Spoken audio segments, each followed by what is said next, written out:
हाँ, good morning. अपन पढ़ रहे हैं प्रकाश संश्लेषण 11th क्लास का टॉपिक।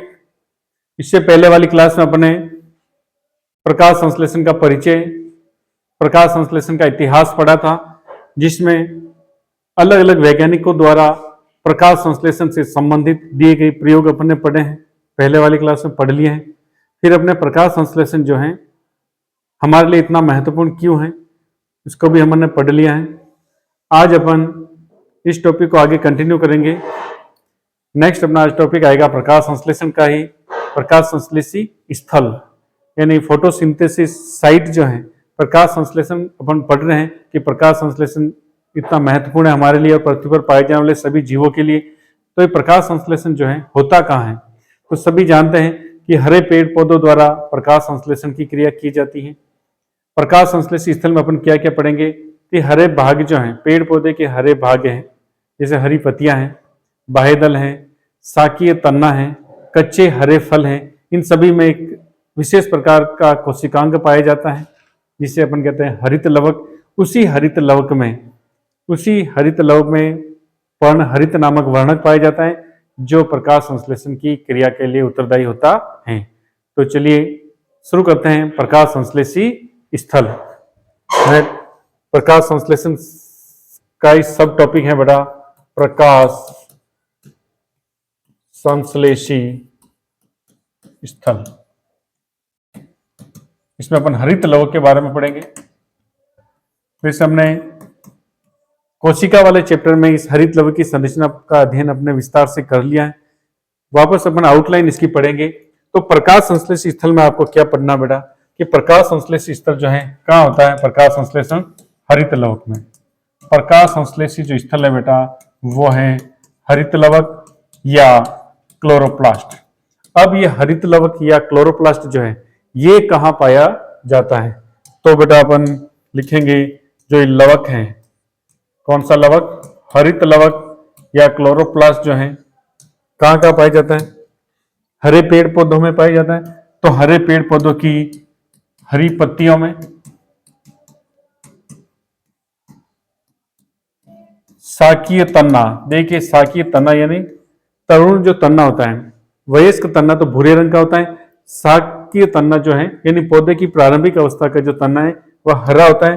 तो शाकीय तन्ने में इनकी कोशिका में हरित लवक पाया जाता है। पुष्पवृंत में,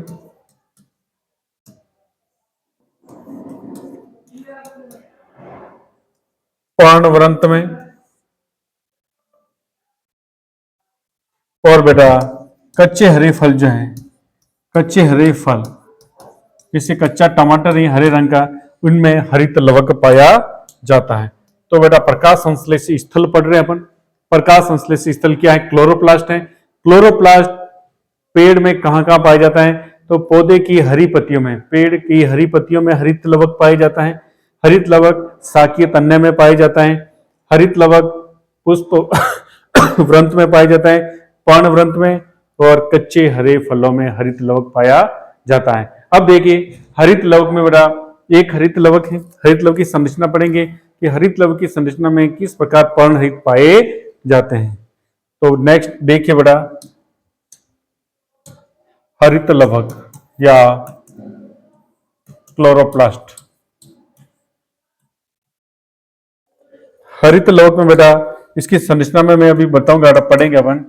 इसकी संरचना में इसमें अनेक सारे ग्रेना होते हैं। ग्रेना की जो इकाई है यानी ग्रेना किससे मिलकर बने होते हैं, ग्रेनम से मिलकर बना होता है। और ग्रेनम में थाइलेकॉइड होते हैं, अनेक थाइलेकॉइड होते हैं जो सिक्के के समान एक के ऊपर एक व्यवस्थित। अभी मैं संरचना में बताऊंगा बेटा। थाइलेकॉइड की झिल्ली पर अनेक क्वांटासोम पाए जाते हैं। अनेक क्या पाए जाते हैं, क्वांटासोम, और क्वांटासोम में पर्ण हरित पाया जाता है। क्वांटासोम के अंदर पर्ण हरित पाए जाते हैं।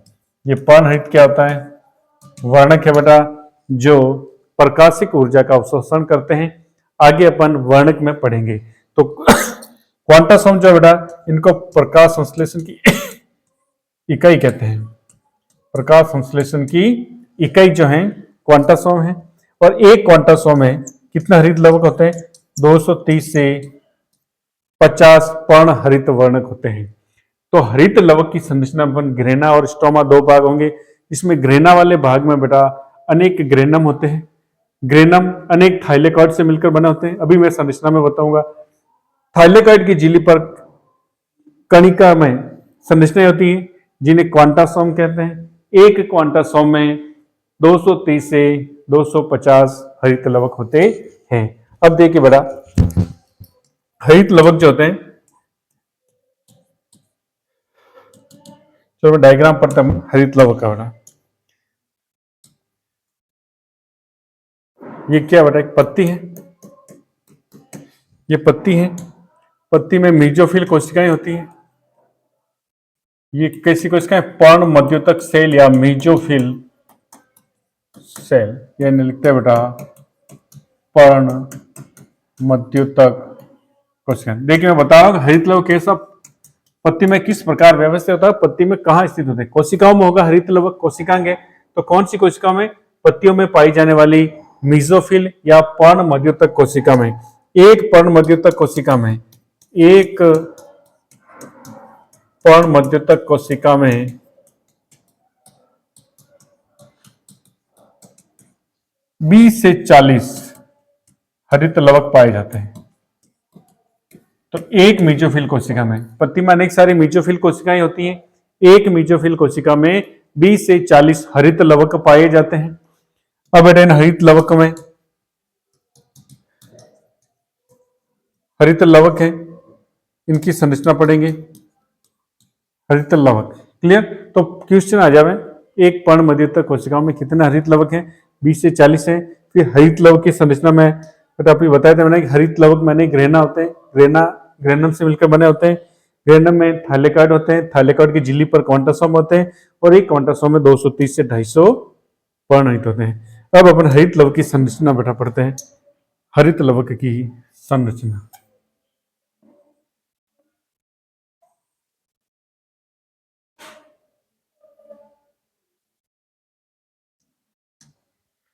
दोहरी झिल्लीबद्ध कोशिकांग है, तो हरित लवक ये बाहरी झिल्ली है,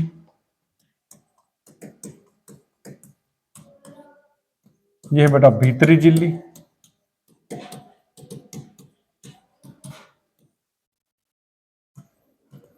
ये इसमें है बेटा अनेक ग्रेनम जुड़े हुए, ग्रेनम मिलकर ग्रेना बनाए बेटा। ये यहाँ और ग्रेनम, ये ग्रेना है, यहाँ और ग्रेना है, ये आपस में स्ट्रोमल लेमिला द्वारा जुड़े हुए हैं। ये बेटा इसमें लिपिड की बूंदें हैं, स्टार्च कणिकाएं हैं, इसमें राइबोसोम भी होता है क्योंकि और स्वायत्त अंग है। तो ये बेटा ये है ग्रेना, ये क्या है पूरा? ये है ग्रेना, और इसकी इकाई जो है बेटा, एक जो हमने बनाया है ये है ग्रेनम। क्या है? ग्रेनम। ग्रेनम में बेटा अनेक थाइलेकॉइड होते हैं, अनेक ग्रेनम में क्या होते हैं? थाइलेकॉइड होते हैं। और थाइलेकॉइड जो है इनकी झिल्ली पर, थाइलेकॉइड की झिल्ली पर कणिका में संरचना स्थित होती है बेटा। इन कणिका में संरचना को कहते हैं क्वांटासोम। इन कणिका में संरचना को कहते हैं क्वांटासोम। क्लियर? ग्रेना, ग्रेना का सिंगुलर, अनेक ग्रेनम में मिलकर ग्रेना बनाते हैं। ग्रेनम में अनेक थाइलेकॉइड होते हैं, थाइलेकॉइड की झिल्ली पर कणिका में संरचनाएं स्थित होती हैं जिन्हें क्वांटासोम कहते हैं। और क्वांटासोम मैंने बताया था, एक क्वांटासोम में बेटा 230 से 250 क्लोरोफिल या पर्णहरित उपस्थित होते हैं। और ये पर्णहरित जो है वर्णक है, इन्हीं वर्णकों के द्वारा प्रकाश ऊर्जा का अवशोषण होता है और प्रकाश संश्लेषण की क्रिया प्रारंभ होती है। तो यहां से बेटा इसके बाद की संरचना, हरित लवक की संरचना पढ़ रहे हैं। ये बेटा इसको, ये है स्टार्च कणिका है, स्टार्च कणिका। ये बेटा लिपिड ड्रॉप्स, लिपिड की बूंदें हैं। ये बेटा राइबोसोम है, माइटोकॉन्ड्रिया भी होता है इसमें बेटा, ठीक है। तो ये किसकी संरचना है? हरित लवक की। ये बेटा हरित लवक, ठीक है। तो हरित लवक में समझ में आया आपके? हरित लवक क्या है? प्रकाश संश्लेषी स्थल है। इसका स्क्रीनशॉट ले लीजिए, ठीक है बेटा। अपन पढ़ रहे प्रकाश संश्लेषी स्थल। प्रकाश संश्लेषी स्थल हरित लवक है। हरित लवक कहाँ कहाँ पाया जाता है? पत्तियों, हरी पत्तियों में, कच्चे हरे फलों में, पुष्पवृंत में, पर्णवृंत में और बाह्य दलों में, ठीक है बेटा। फिर इसके बाद अपने पढ़ा है हरित लवक की संरचना में, अपने यहाँ मैंने वापस बता दिया बेटा। एक मीजोफिल, पत्तियों में अनेक मीजोफिल कोशिकाएं होती है। एक मीजोफिल कोशिका में कितना हरित लवक होते हैं बेटा? 20 से 40 हरित लवक होते हैं। फिर हरित लवक की संरचना पढ़ी है। हरित लवक में अनेक ग्रेना होते हैं। ये वाला जो भाग है बेटा तरल भाग, इसको कहते हैं स्ट्रोमा।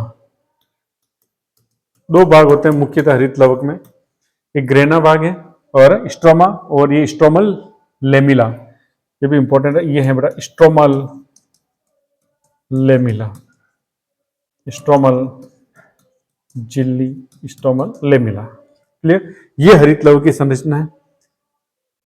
ये हो गया हरित लवक। इसके बाद अपन पढ़ेंगे बेटा प्रकाश संश्लेषी वर्णक। तो प्रकाश संश्लेषी वर्णक के बाद इसके बाद प्रकाश संश्लेषी स्थल, इसके बाद पढ़ेंगे बेटा प्रकाश संश्लेषी वर्णक। तो ये हरित लवक जो है, अब देखिए हरित लवक में जो ग्रेना है बेटा, ग्रेना का कार्य अलग है, स्ट्रोमा में अलग कार्य होता है। इससे पहले वर्णक पढ़ने से पहले अपन पढ़ते हैं बेटा हरित लवक में जो श्रम विभाजन होता है।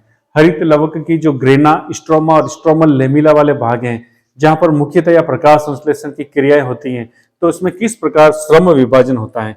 हरित लवक जो है बेटा, आपके एनसीईआरटी बुक में लिखा हुआ है साफ कि हरित लवक में स्पष्ट श्रम विभाजन होता है। स्पष्ट श्रम विभाजन का मतलब है इसमें कार्य का विभाजन स्पष्टता होता है बेटा।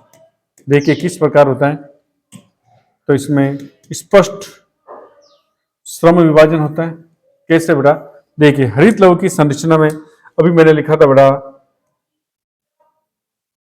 दो पार्ट है मुख्यतया। एक है बेटा झिल्ली तंत्र, झिल्ली तंत्र, और एक दूसरा बेटा स्ट्रोमा।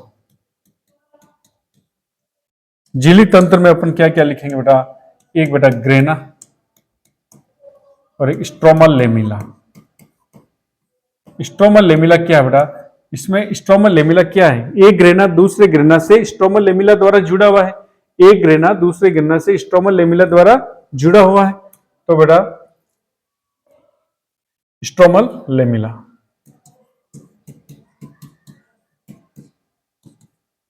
और तीसरा भाग है बेटा स्ट्रोमा।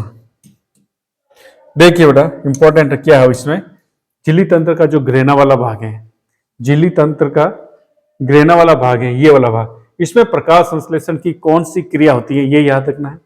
स्ट्रोमा जो तरल वाला भाग है, ये जो स्ट्रोमा है ये हरित लवक का तरल भाग है। हरित लवक के तरल भाग या स्ट्रोमा वाले भाग में प्रकाश संश्लेषण की कौन सी क्रिया होती है, और ये जो स्ट्रोमल लेमिला है यहां पर कौन सी क्रिया होती है, ये तीन चीजें ध्यान रखनी है आपको। यही है बेटा श्रम विभाजन। देखिए हरित लवक का जो श्रम विभाजन है, ग्रेना में बेटा प्रकाश संश्लेषण की प्रकाशिक अभिक्रिया होती है, इसको ध्यान रखना है। प्रकाश संश्लेषण की प्रकाशिक अभिक्रिया क्या होती है, कहां पर होगी? ग्रेना में। और एक प्रकाशिक अभिक्रिया नाम है, तो इसमें प्रकाश की उपस्थिति आवश्यक है, यानी कि यह प्रकाश की उपस्थिति में होती है। क्लियर? दूसरा है स्ट्रोमल लेमिला। एक ग्रेना दूसरे ग्रेना से स्ट्रोमल लेमिला द्वारा जुड़ा होता है। तो स्ट्रोमल लेमिला क्या है? स्ट्रोमल लेमिला में क्या होता है बेटा? इसमें स्वांगीकारी स्वांगीकारी शक्ति या ऊर्जा का निर्माण होता है। स्वांगीकारी शक्ति या ऊर्जा का निर्माण हरित लवक के कौन से भाग में होता है? स्ट्रोमल लेमिला में। ये अपन एक एक चीज वापस विस्तार से अपन पढ़ने वाले हैं, अभी शॉर्ट में ये बता रहा हूं। श्रम विभाजन किस प्रकार होता है, ग्रेना में प्रकाश संश्लेषण का कौन सा कार्य या क्रिया होती है, स्ट्रोमल लेमिला में स्वांगीकारी शक्ति का निर्माण होता है। स्वांगीकारी शक्ति का निर्माण यानी NADPH2 ATP FAD, ये क्या है? स्वांगीकारी शक्ति है। यानी इस शक्ति का उपयोग करके कार्बन डाइऑक्साइड का क्या होता है? अपचयन होगा। CO2 का क्या होता है बेटा? अपचयन होगा। किसमें? शर्करा में। स्वांगीकारी शक्ति का उपयोग करके स्ट्रोमा में जो अप्रकाशिक अभिक्रिया होगी उसमें CO2 का अपचयन शर्करा में होगा। तो स्टोमा में क्या होगा बेटा? स्टोमा में होने वाली अभिक्रिया को अपन कहते हैं अप्रकाशिक अभिक्रिया। या इसको बेटा, ये कहाँ होती है? अंधकार में होती है। ये कहाँ होती है? अंधकार में होती है, यानी कि इसमें प्रकाश की जरूरत नहीं है। दूसरा बेटा, अप्रकाशिक अभिक्रिया में क्या होता है? कार्बन डाइऑक्साइड है, कार्बन डाइऑक्साइड का क्या होता है? अपचयन होता है। किसमें होगा बेटा? शर्करा में, ये याद है ना। फिर शर्करा बाद में किसमें स्टोर हो जाती है? चेंज हो जाती है स्टार्च में, और पेड़ पौधों में स्टार्च के रूप में भोजन का संचय होता है। तो CO2 का अपचयन, CO2 का स्थिरीकरण होता है शर्करा में। प्रकाश संश्लेषण की कौन सी अभिक्रिया में? अप्रकाशिक अभिक्रिया में। और अप्रकाशिक अभिक्रिया हरित लवक के कौन से भाग में होती है? स्ट्रोमा में। अब इसमें एक चीज ध्यान रखनी है कि CO2 का जो शर्करा में अपचयन हो रहा है, किसका उपयोग होता है उसमें? स्वांगीकारी शक्ति का उपयोग होता है। यानी प्रकाशिक अभिक्रिया जो है बेटा, उस प्रकाशिक अभिक्रिया पर अप्रकाशिक अभिक्रिया निर्भर होती है।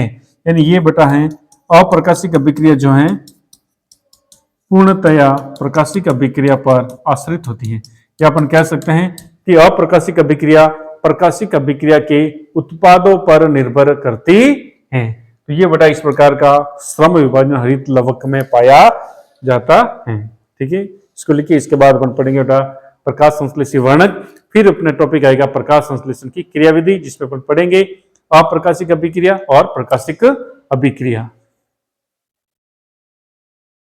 तो प्रकाश संश्लेषी वर्णक, इसके बाद अपन पढ़ते हैं बेटा। चलो नेक्स्ट, प्रकाश संश्लेषी वर्णक।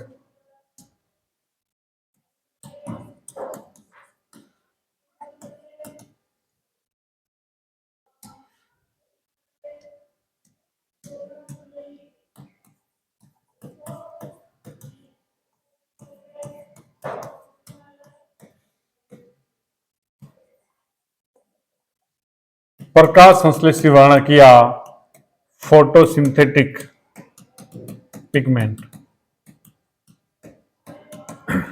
देखिए बेटा क्या होता है प्रकाश संश्लेषी वर्णक, क्या होते हैं?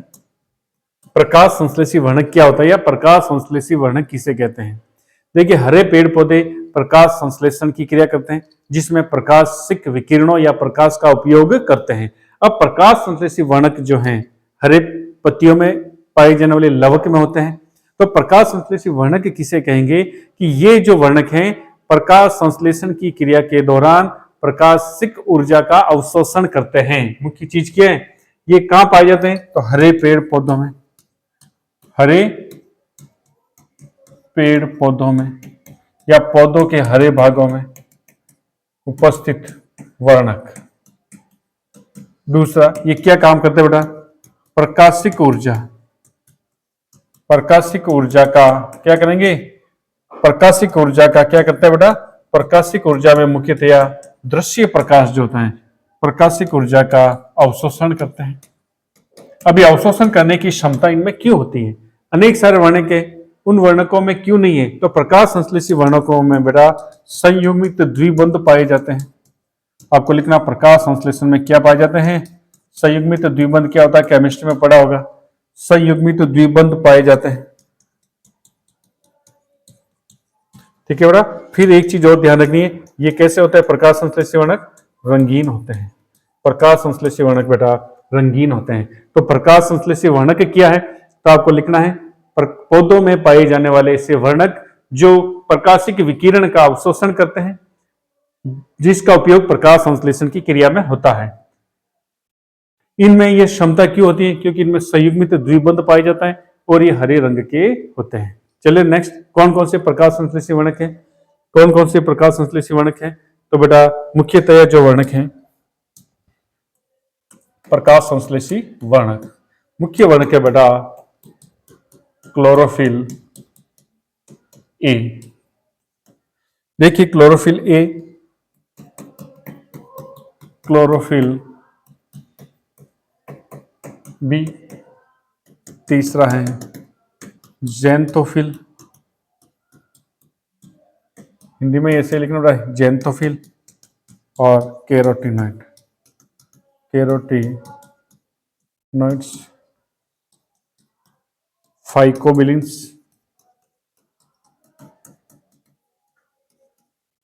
और बैक्टीरियोविरिडिन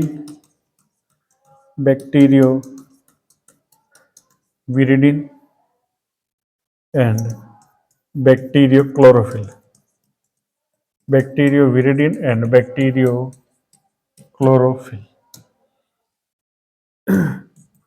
देखिए बेटा, मुख्य जो वर्णक है, प्रकाश संश्लेषी वर्णक पढ़ रहे हैं अपन।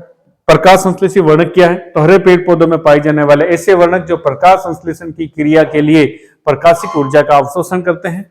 ये रंगीन होते हैं। प्रकाशिक ऊर्जा का अवशोषण करने की क्षमता इसमें क्यों होती है? क्योंकि इसमें संयुग्मित द्विबंध पाया जाता है। तो कौन कौन से वर्णक है? तो ये प्रकार के वर्णक है बेटा, 6 प्रकार के। पहला जो वर्णक है बेटा क्लोरोफिल ए, ये मुख्य वर्णक है बेटा, इसको मुख्य वर्णक मानना है। दूसरी चीज में ध्यान रखनी है, इसका रंग कैसा होता है बेटा? तो ये बेटा चमकीला हरे रंग का होता है, चमकीला हरा या नीला हरा। चमकीला हरा या नीला हरा रंग होता है, दो चीजें। तीसरी चीज ध्यान रखनी बेटा, ये नीले और लाल प्रकाश का अवशोषण करता है। ये कौन से प्रकाश का अवशोषण करता है? नीले व लाल प्रकाश, यानी नीले व लाल विकिरण का अवशोषण करता है। क्लियर बेटा? तो क्लोरोफिल ए क्या है? क्लोरोफिल ए मुख्य प्रकाश संश्लेषी वर्णक है। ये चमकीला हरा या नीले हरे रंग का हो सकता है। ये नीले और लाल रंग का विकिरण का अवशोषण करता है। दूसरा बेटा क्लोरोफिल बी जो है, ये पीला हरा रंग का होता है, इसका रंग होता है बेटा पीला हरा। जेंतोफिल जो है, जेंतोफिल का रंग पीला होता है। जेंतोफिल का रंग कैसा होता है? पीला रंग होता है। कैरोटीनॉइड का रंग बेटा पीला नारंगी, पीला नारंगी रंग। फाइकोबिलिस जो है बेटा, फाइकोबिलिस और बैक्टीरियोविरिडिन और बैक्टीरियो क्लोरोफिल हैं। ये फाइकोबिलिस दो प्रकार के होते हैं, ये शैवाल में पाए जाते हैं बेटा। फाइकोबिलिन वर्णक जो होते हैं, एक होता है बेटा फाइको इरिथ्रीन, फाइको इरिथ्रीन, और एक होता है फाइको साइनिन। फाइको इरिथ्रीन जो है बेटा लाल वर्णक होता है, फाइकोसाइनिन जो है बेटा नीला वर्णक होता है।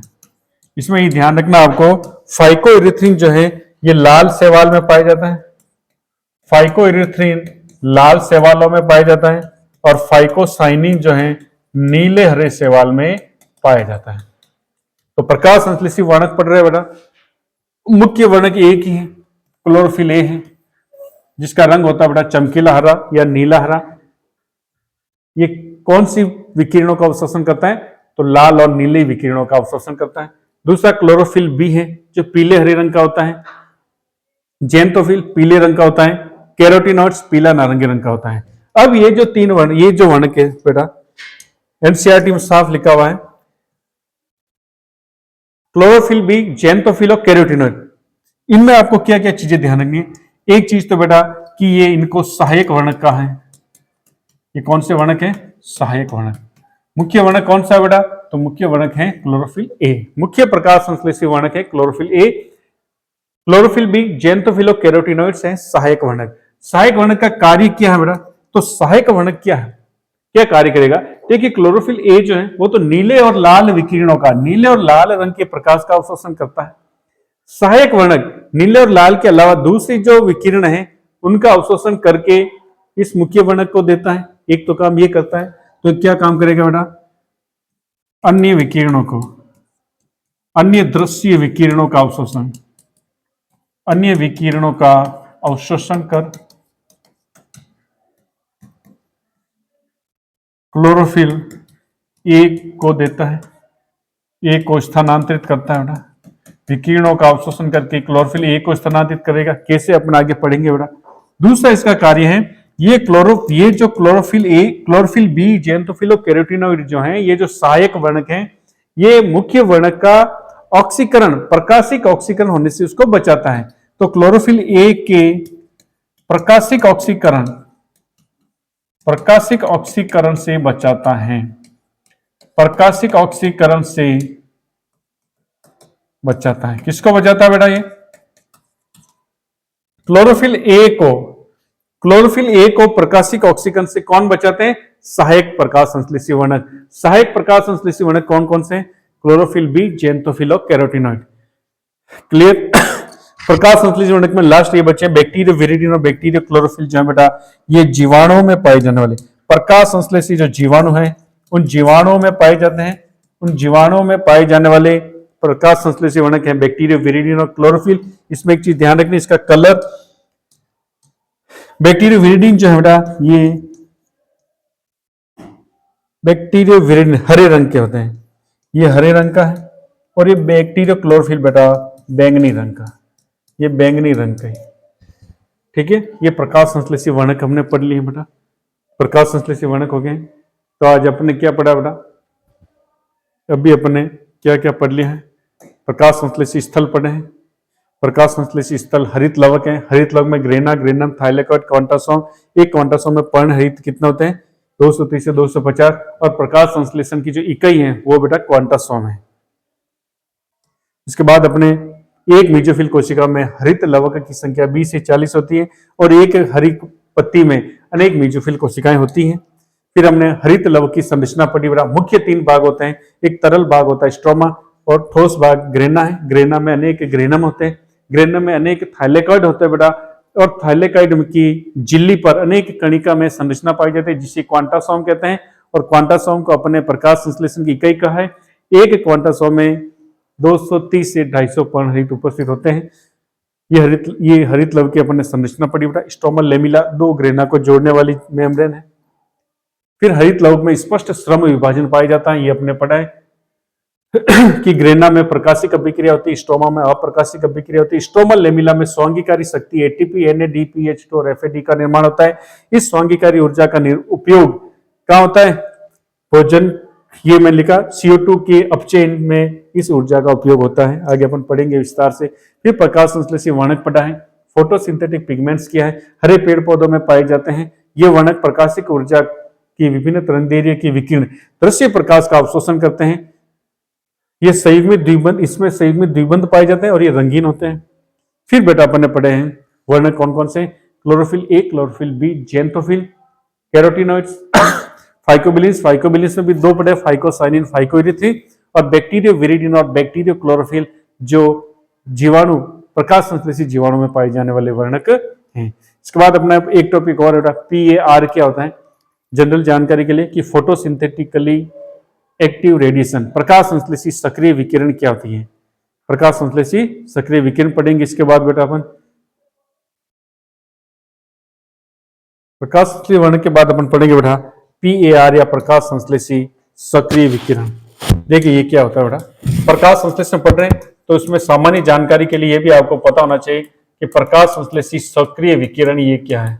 प्रकाश संश्लेषी सक्रिय विकिरण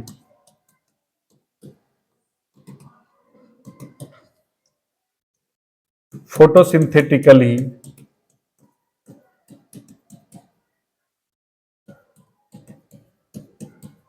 active radiation, photosynthetically active radiation, या इसको लिखते हैं बेटा PAR। देखिए सूर्य से मिलने वाली कुल प्रकाश ऊर्जा, सूर्य की जो प्रकाश है, टोटल सूर्य का प्रकाश जो मिल रहा है बेटा उसका 50%, कुल सूर्य के प्रकाश का 50% जो भाग है वो प्रकाश संश्लेषण के लिए क्या होता है? अवेलेबल होता है, यानी प्रकाश संश्लेषण के लिए सक्रिय होता है। यानी 50% जो भाग है वो ही बेटा प्रकाश संश्लेषण हेतु प्रयुक्त होता है। इसी भाग को हेतु और इसी आधे भाग को, यानी कुल सूर्य की ऊर्जा का आधा भाग जो है वह प्रकाश संश्लेषी सक्रिय विकिरण कहलाता है। टोटल सूर्य के प्रकाश का 50% भाग ही प्रकाश संश्लेषण के लिए अवेलेबल होता है। यानी PAR क्या हो गया? PAR अपन क्या लिख सकते हैं कि सूर्य का या सूर्य प्रकाश का वह भाग जो प्रकाश संश्लेषण हेतु उपलब्ध होता है या सक्रिय होता है। अब देखिए टोटल जो PAR है, टोटल जो प्रकाश संश्लेषी सक्रिय विकिरण है, यानी कुल सूर्य की ऊर्जा का 50% भाग है, इसका भी 1 से 2%, इसका भी 1 से 2% भाग ही पौधों द्वारा यूज किया जाता है। इसका 1 से 2% भाग ही पौधों द्वारा यूज कर प्रकाश संश्लेषण किया जाता है। यानी टोटल जो प्रकाश संश्लेषण होता है बेटा, उस प्रकाश संश्लेषण में जो PAR भाग है, उस PAR भाग का भी 1 से 2% भाग ही पौधों द्वारा यूज किया जाता है, शेष भाग पौधों द्वारा यूज नहीं किया जाता है। तो प्रकाश संश्लेषी सक्रिय विकिरण क्या हुआ? सूर्य के प्रकाश की विकिरण का वह भाग जो प्रकाश संश्लेषण के लिए अवेलेबल होता है उसे PAR कहते हैं, और उस PAR का भी 1 से 2% भाग ही पौधे यूज कर पाते हैं प्रकाश संश्लेषण की क्रिया के लिए। आपने पढ़ा होगा बेटा, जो पौधे यूज कर रहे हैं बेटा, एक विशेष तरंगदैर्घ्य वाला भाग, दृश्य प्रकाश, आपने फिजिक्स में भी पढ़ा होगा बेटा, दृश्य प्रकाश, विजिबल लाइट। विजिबल लाइट क्या होता है बेटा? देखिए, सूर्य के प्रकाश का जो PAR भाग है, उस PAR का 1 से 2% भाग क्या बेटा पौधों द्वारा यूज किया जाता है। यानी पौधों द्वारा यूज, पौधे उसका क्या करते हैं? अवशोषण करते हैं। ये जो 1 से 2% भाग है बेटा, इस प्रकाश कौन सा भाग है? वो दृश्य प्रकाश है बेटा। दृश्य प्रकाश में आपने पढ़ा होगा बेटा, VIB की और VIBGYOR बेटा, कौन सा? Violet, indigo, blue, green, yellow, orange और रेड। इधर देखिए बेटा, दृश्य प्रकाश जो है, ये दृश्य प्रकाश है। इससे पहले, दृश्य प्रकाश से पहले कौन सा विकिरण आती है?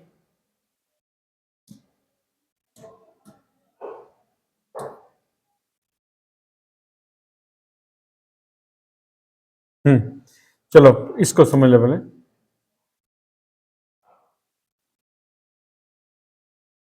देखिए बेटा, दृश्य प्रकाश बताने से पहले मैं सूर्य का जो प्रकाश है बेटा, उसमें विकिरण है। विकिरण में कौन कौन सी आती है? सबसे पहले बेटा आपने पढ़ा होगा फिजिक्स में, एक्स रे, गामा रेज। कौन सी किरणें? सर्वाधिक ऊर्जा किसकी होती है? गामा किरणों की। पढ़ा होगा आपने, गामा रेज। गामा रेज के बाद बेटा एक्स रेज, फिर बेटा यूवी, अल्ट्रा वायलेट रेज, फिर आता बेटा विजिबल, फिर आता विजिबल यानी दृश्य प्रकाश, विजिबल लाइट। उसके बाद आता विजिबल लाइट के बाद ऊर्जा किसकी कम होती है? Infrared, IR, infrared. इंफ्रारेड के बाद बेटा आती है माइक्रोवेव, माइक्रोवेव, सूक्ष्म तरंगे। सूक्ष्म तरंगों के बाद आती है बेटा रेडियो तरंगे। ये आपने फिजिक्स में पढ़ा होगा, रेडियो वेव या रेडियो तरंगे, फिजिक्स में पढ़ा होगा बेटा आपने। देखिए क्या होता है, ये जो गामा रेज हैं, इनकी एनर्जी सबसे ज्यादा होती है। एनर्जी ज्यादा होती है, इससे लोअर एनर्जी, इसकी एनर्जी क्या होती है? सबसे कम होती है।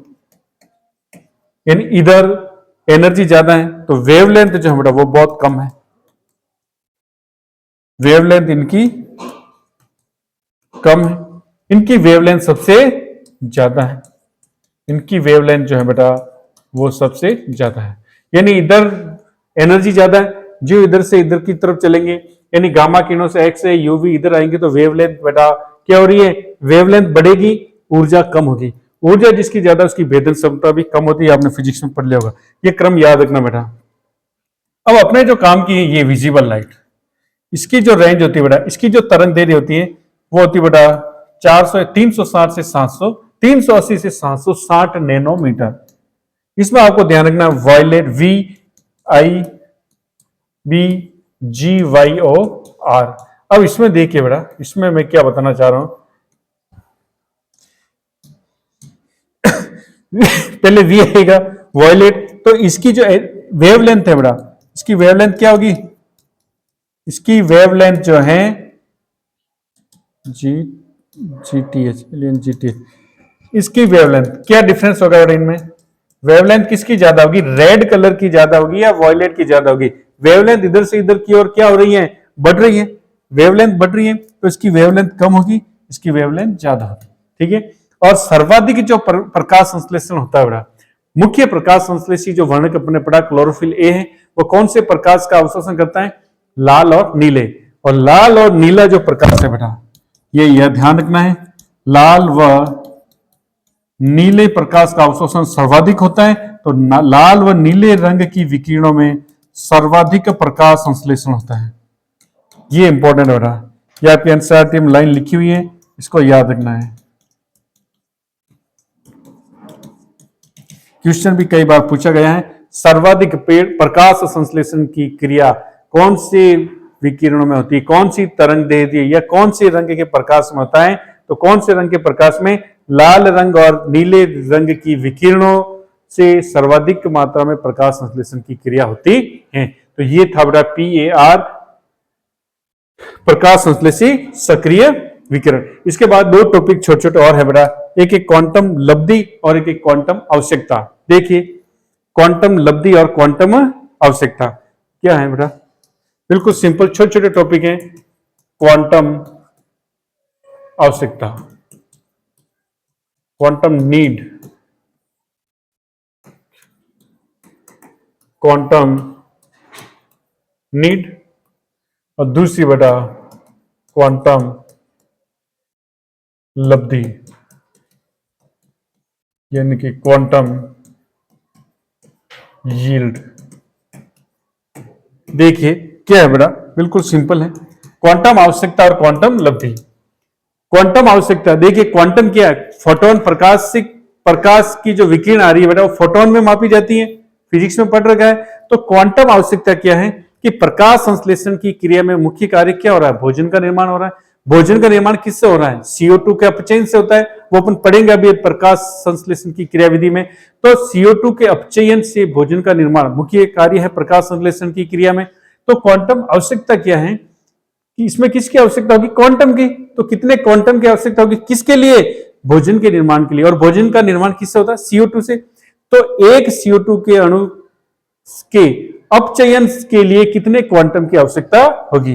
एक CO2 के, या एक अणु CO2, एक अणु CO2 के अपचयन हेतु कितने फोटोन की आवश्यकता होगी? फोटोन की आवश्यकता है, उसे ही कहता है बेटा, उसे क्या कहेंगे? क्वांटम आवश्यकता। और ये ध्यान रखना 8 फोटोन, एक CO2 अणु के अपचयन के लिए कितने फोटोन चाहिए? 8 फोटोन। क्वांटम यील्ड क्या है? क्वांटम लब्धि क्या है?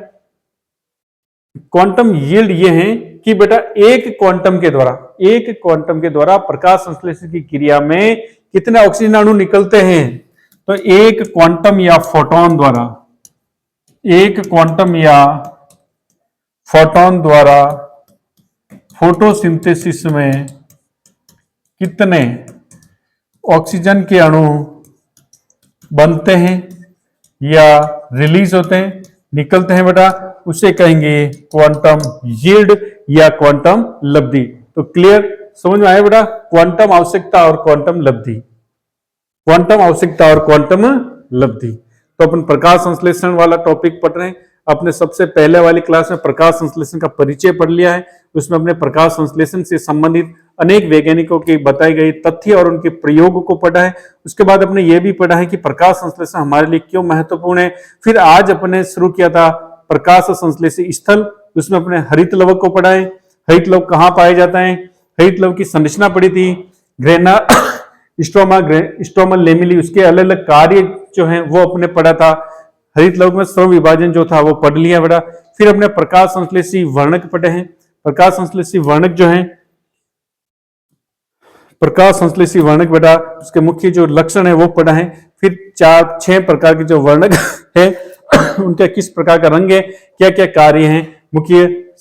एचडी जो एनसीईआरटी आपकी 12th क्लास के 11th की एनसीईआरटी में जैसे दे रखा बेटा, पूरा इसको मैंने कवर किया है। इसी को आप पढ़ लेना बेटा, एग्जाम में आपका इससे लगभग बाहर नहीं जाएगा बेटा, ठीक है। फिर अपने दृश्य विकिरण ये पढ़ना है, इसको भी, ये भी इंपॉर्टेंट बेटा, फिजिक्स के हिसाब से और जनरल साइंस के हिसाब से भी ये इंपॉर्टेंट है। सबसे ज्यादा ऊर्जा गामा रेज की होती है, फिर एक्स किरणों की, फिर यूवे की, सबसे कम ऊर्जा रेडियो वेव की। जिसकी ऊर्जा सबसे ज्यादा होती है उसकी वेवलेंथ यानी तरंग दैर्ध्य जो है उसकी सबसे कम होगी बेटा, ठीक है। और फिर अपने विजिबल लाइट में ये पढ़ा है, लाल और नीले रंग में सर्वाधिक प्रकाश संश्लेषण की क्रिया होती है। फिर अपने क्वांटम आवश्यकता और क्वांटम लब्धि पढ़ लिया बेटा, क्लियर। तो आज अपने टॉपिक प्रकाश संश्लेषण में प्रकाश संश्लेषी स्थल और प्रकाश संश्लेषी वर्णक पढ़े हैं, क्वांटम आवश्यकता और क्वांटम लब्धि पढ़ लिया। नेक्स्ट क्लास में अपन शुरू करेंगे बेटा प्रकाश संश्लेषण की क्रियाविधि, जिसमें अपन प्रकाशिक अभिक्रिया और अप्रकाशिक अभिक्रिया को अलग अलग और विस्तार से अपन डिटेल में अध्ययन करेंगे। ओके, थैंक यू बेटा।